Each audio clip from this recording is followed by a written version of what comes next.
నువ్వు రోజంతా చదివినా ఆ చెరువంతా పరిగెత్తినా ఏం సాధిస్తావురా? జీవితంలో ఒక్కసారైనా ఆర్మీ యూనిఫామ్ నా శరీరం మీద వేసుకోవాలని ఆశ ఉండేదిరా, కానీ నా వల్ల కాలేదు. ఇప్పుడు నువ్వు అదే ఆర్మీ యూనిఫామ్ నీ ఒంటి మీద వేసుకుంటే చూడాలని ఉందిరా.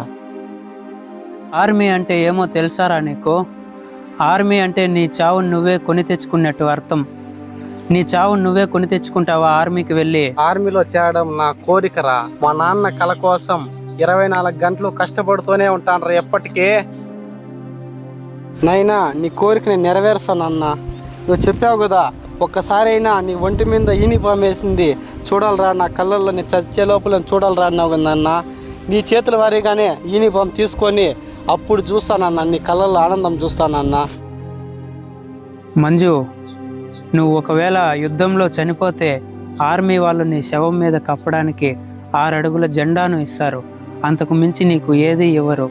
ఒకవేళ నువ్వు చనిపోయిన తర్వాత మీ నాన్నకు పెన్షన్ ఇస్తారు తప్ప అంతకు మించి నీకు ఏ సంతోషము రాదు, ఏ గుర్తింపు రాదురా.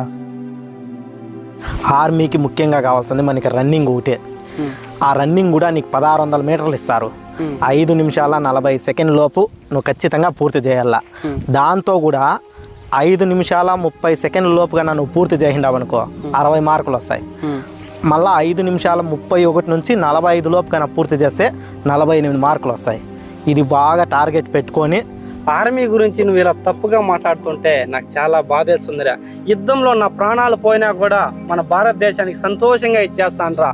ఆర్మీ కోసం ఎంతో మంది సేవ చేయాలంటారా, అందులో నేను ఒక్కనిరా. మనిషి బ్రతకడానికి గుండె ఎంత అవసరమో దేశంలో ప్రజలు సంతోషంగా ఉండాలంటే సైనికుడు కూడా అంతే అవసరం. చూడు అశోక్, ఆర్మీ అనేది మన దేశాన్ని కాపాడే ఒక సైన్యం రా.